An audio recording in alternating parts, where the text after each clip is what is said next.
Okay guys, this is it. Time to move out. Tinitingnan na ako nila ma'am sir.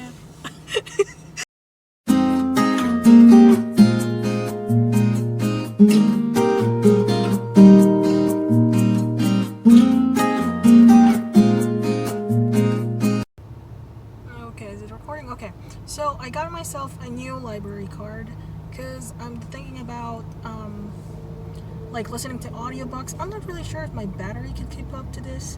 And then I'm going to Target to pick up my prescription glasses, and then I'll get the shot, and then I'm finally gonna leave my hometown, and it's gonna be a really hella long drive from here.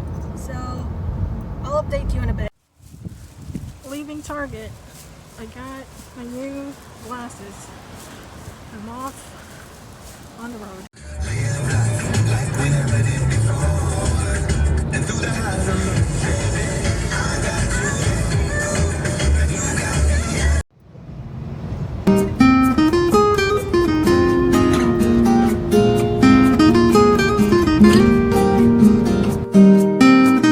Oh shit, here we go. So I finally found it. There's actually one at Pinellas Park, so it's only a drive-through. So I'm really excited and hungry. I hope they have the stuff I like, although they probably do. Super hungry, super psych. Hey guys. Hi. So welcome to day one of this epic road trip. I look really rough. Oh my god. Because I don't have a nose bridge. So whenever I put my glasses on or whatever, dents. Someone donate a nose, please. Anyways, so I pack half my life over there, as you can see. It's mostly like winter clothes, because I know it's gonna be cold as fuck out there. Sorry for the language, but I'm really hungry. And so I'm actually at some Lowe's parking lot because I'm really hungry. And I don't know, like, I mean, it's just straight ahead, just leaving Florida. So yeah, I'm gonna eat. I'm gonna show you what I bought because I'm really excited about this. I found a Jollibee. Like, holy shit, like, why didn't anyone tell me there's a Jollibee here in Florida? So I bought some stuff. I'm gonna show you what's up. And so I bought the usual thing that I buy like in the Philippines, like one piece chicken joy, spaghetti, and extra rice and pineapple juice because I need to hydrate. Yo, it's a really hella long drive. I decided to make a vlog just because it's easier to update someone with the vlog, and just so, like, you know, like kind of like make the storyline just in one go, because I talk with a lot of people and it's insane. Like I tell this person this and that, it's all the same story, but like when it gets when someone tells you a story, it becomes like a different story for some reason. Like my parents, like, hi mom, sir. I call my parents mom, sir, sometimes. It's so funny though.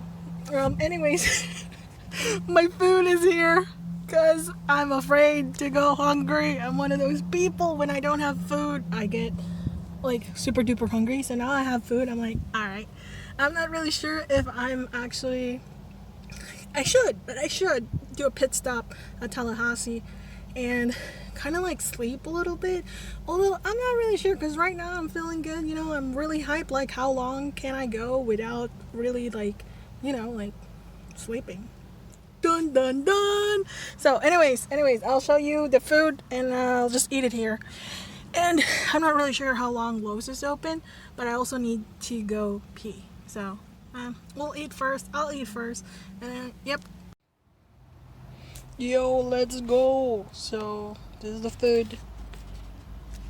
Oh, of course I ordered the spicy chicken, you know me, and spaghetti. I feel like I should eat the spaghetti first because I'm gonna be driving for a long time and I just don't want it to be like, you know, not good anymore. And of course pineapple juice and their gravy. And yeah, I guess we're gonna do a mukbang or something. I don't know. Hello. Dude, I found a really good spot for my phone, which is basically, you know, where my car window is, and over here on the side where the AC is. Hey! Alright, okay. So, while I eat this food, I'm gonna update you about what happened. Oh man, there's like sauce everywhere. It's terrible. Alright, where is the... Oh no! I also ordered a peach mango pie. For those of you who don't know what a peach mango pie is, it's basically like, of course, a pie. It's in this packaging, okay? So it's kind of like a biscuit. Not really a biscuit, but kind of like that, like rectangle form. And then they put like mango preserve and peaches, hence the peach mango pie. I think the only thing that's different with the taste of Jollibee here in the States and Jollibee in the Philippines. Oh look, I got a bonus bihon. Look, like those glass noodles. Anyways, so the only difference is like instead of putting like tender juicy hot dog, they have like, I'm not even sure what this is, some like sausage. I thought it was Vienna sausage at first, but it doesn't really taste like one. But anyways, a mukbang is, for those of you who don't know, is like when someone broadcasts of them eating. It's a Korean thing. It's like one of those trends like a couple of years ago, because there's a lot of like single people in Korea, South Korea. So instead of eating alone, they would like stream, and this was before live streaming was in. So, ooh, you know, I really like this. It's such a cute flag. Anyways, I am hungry. I already ate like spaghetti with white sauce, but I'm still gonna eat spaghetti because carbs.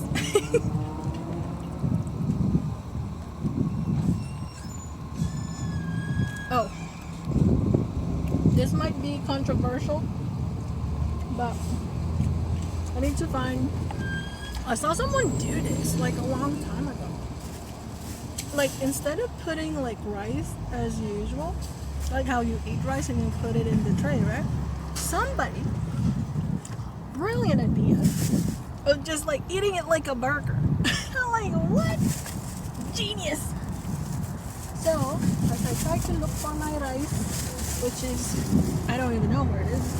Yeah, where is it? I'm gonna do that.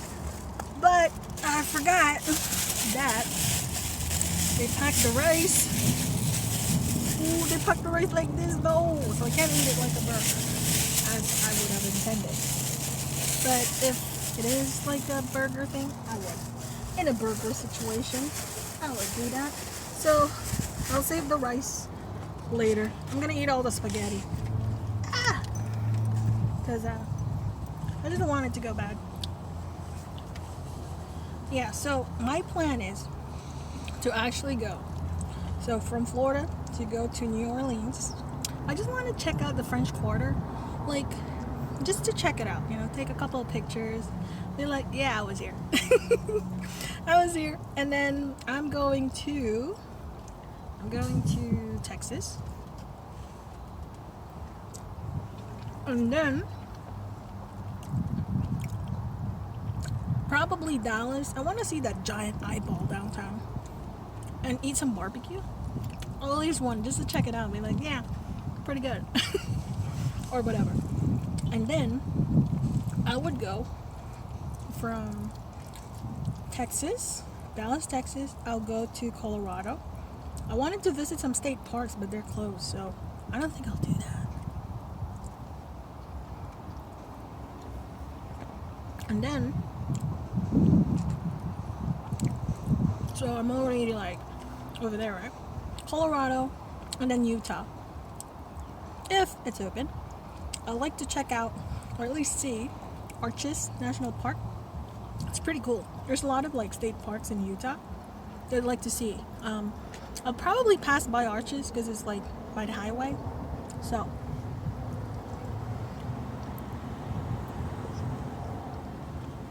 and then Um, from Utah, this is what I'm contemplating about. If I would stop by Oregon and then I'll go up to Seattle, I already have an Airbnb there, which is like in between like Fremont and Wallington. I've been in that area in the past, like 2 years ago. I just don't know how much change, because I feel like it's just insane what's going on, like all over. So, you know.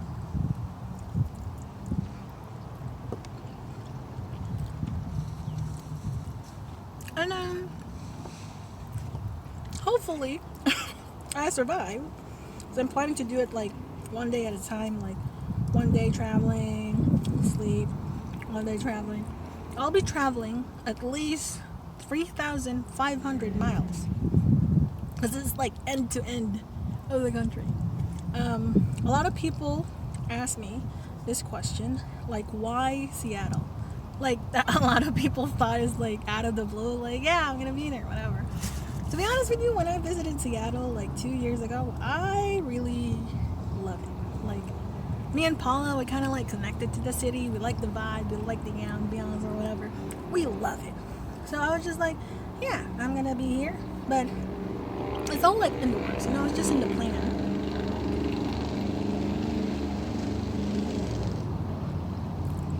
Some of you would know I love planning. I'm an overthinker, so that's kind of like the upside of being an overthinker. You just like plan your life, and then I have a lot of things in my journal that I like to do. It's just there, just in case. Like one day, I'll just implement the plan, just like this one. It might look like like, oh my god, like wow, but it's on the works for a long time. I'm like, looking at what I've been through here in the States, and like even in the Philippines. I was like contemplating about my life in the last couple of weeks that I was off and doing a bunch of paperwork. A bunch of paperwork.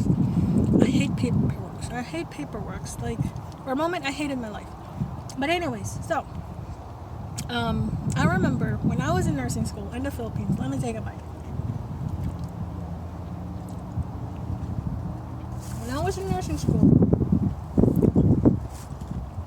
we're probably seniors in college by then, and they kind of like walk us through what's nursing, like the field of nursing, like the career path. Like you can be like something after graduation, like you can be like a med surg nurse, you can choose your own specialty and all that.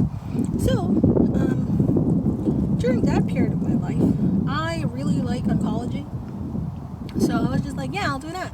And then I discovered that the oncology treatment area where they mix all the drugs and stuff, like my alma mater or whatever, the hospital we go to, they don't have proper equipment. And so I heard this, like, the staff and the people just talking about, like, a lot of people died mixing those drugs because it's not properly, the hospital's not properly equipped. So I'm just like, you know what? I'm not going to do that here. I'm not. And it's just terrible.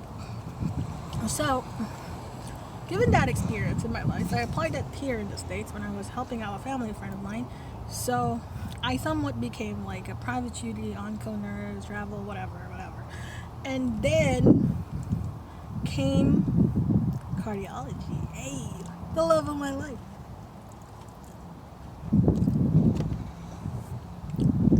Pun intended. So I really love where I work here in the States, like where I used to work, but it's just time to go. So whoever like watching this video, hello, thank you for being part of my life, and I hope, like, I know we did have a lot of shit and giggles like at work. We're trying to make the best out of it. I did learn a lot of stuff, and I kind of owe like everything that happened here, like just for me, like growing and flourishing here. I owe it to, of course, I'd like to thank my parents. I'd like to thank my parents for supporting me, especially my mom. Shout out to my mom. I feel like I'm getting an award, like the Spicy Award. But yeah, cardiac telemetry really taught me a lot. And so, like, I never really thought much about it.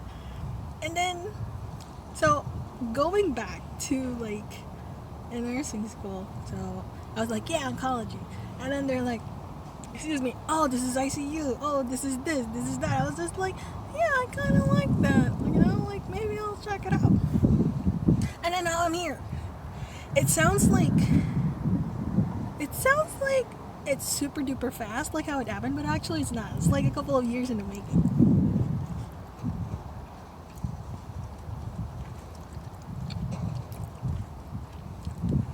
I'd like to thank my mom for always believing in me, like she does, 100%. So, as I'm going through this I always say big ass transition. It is a big ass transition. There's a big leap from going here in Florida all the way to Seattle. It's insane. Why did I do this to myself? I don't know. It's just one of those things, like, I just gotta jump, you know? So,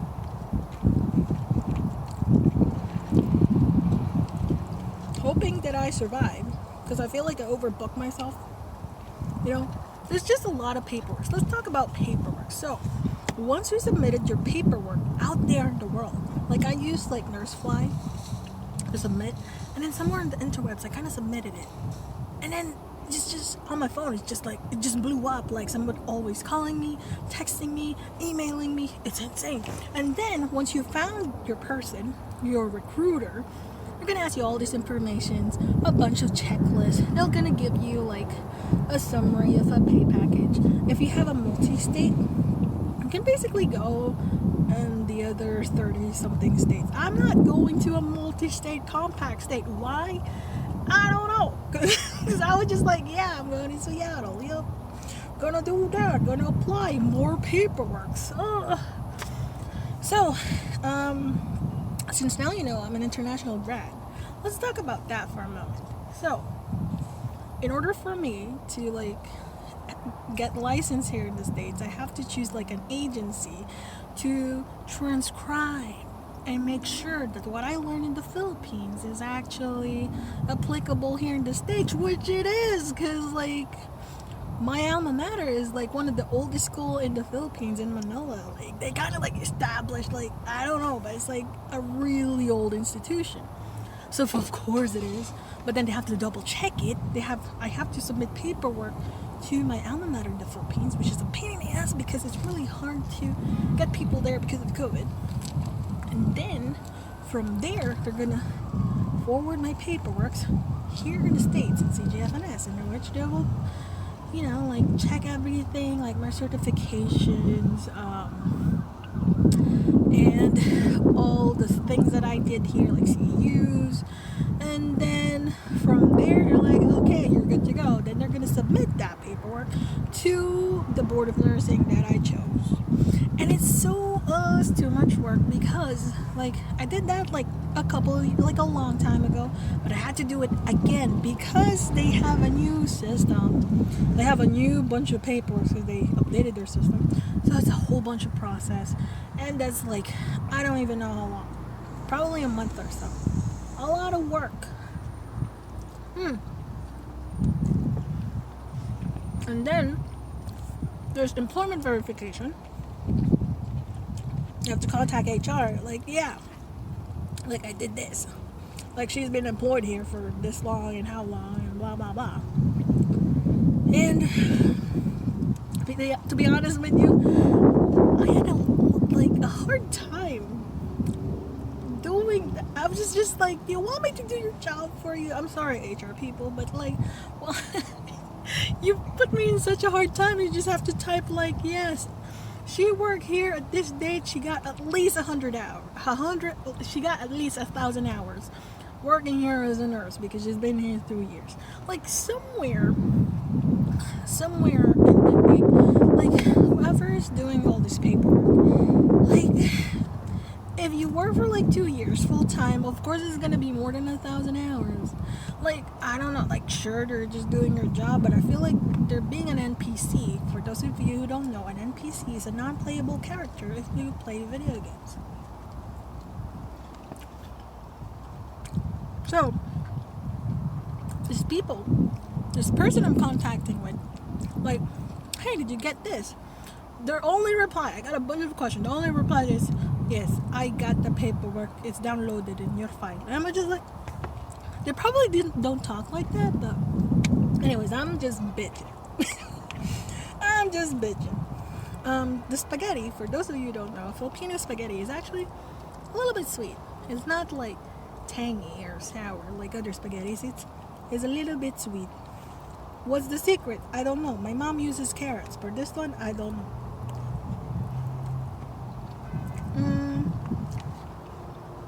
What else should we talk about?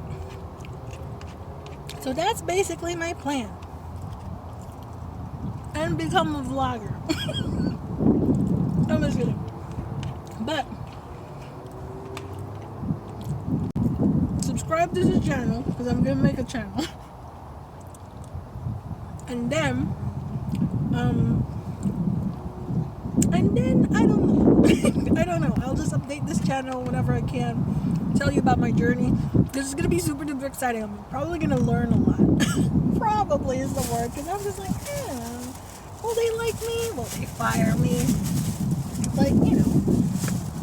Also, for those of you who don't know what I'm doing, I'm actually doing a travel vlog, and then eventually transition into something else. I don't know yet, but by that I mean, like, I'm not really sure if I'll survive at that point. But yeah, I'll be traveling for a while, try some places, and then we'll just go from there. We'll just talk about the road trip, and I'm gonna show you places if I go to places, you know. And then I feel like I should eat this chicken, but at the same time I'm just like, no, I need to eat the spaghetti again. But where should I put this chicken? I don't know. I'll eat the 2 spaghetti because it's super duper moist, and the other thing. And you know what's so funny though? What's so funny is, like, I live in Florida, but most of my stuff here, I can't believe I have that much of winter gear. Like, what? Oh no, did it spill? Oh no. Oh. Okay. You're gonna eat the spaghetti. It's the same thing. It's just spaghetti. Because it's super duper moist. And I just don't want it to go bad. So, yep. I'm gonna tell you the first memory of me eating Jollibee. I think, was I at kindergarten? Mom, if you're watching this video, let me know. But I remember when I was a kid, I couldn't even, like, mix this thing. So that's when I know I'm still a baby. I'm still a baby. I couldn't mix this. I'm just like mixing it like this, and then I couldn't lift it for some reason. It was so heavy. I'm like, yep, I'm still a baby. So, and then I think for my graduation, was it kindergarten something? We had some Jollibee, somewhere in Zapote, in the Philippines. So that's pretty much it. That's my Jollibee moment. I feel like this vlog is like all over the place, you know, because it's just like answering most of the questions people ask me. And most of you are pretty much updated. It's just that some of you got really confused when I told you about my plans. So there's that. Let me move some trays, because I feel like I should. Let me move some stuff around. At this moment in my life, I wish I washed that Pyrex. Okay, where am I? This one is mostly, excuse me.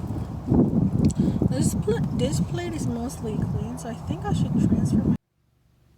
I forgot to show you guys my odometer. So I drove around like 400. I'm trying to, cause like I started with 3,800 something miles. So from home until now, I'm in Tallahassee now. Yep, I drove that much, 448 miles. And I'm supposed to get receipts so I can show it to people and put it in my files. But this place, that didn't print my thing. They're out of paper. And then I went over there and then it wouldn't take my car. I think it was broken, like on the other side. So anyways, I'm trying to go to my hotel because I need to sleep and I need to do more paperwork later. So yep,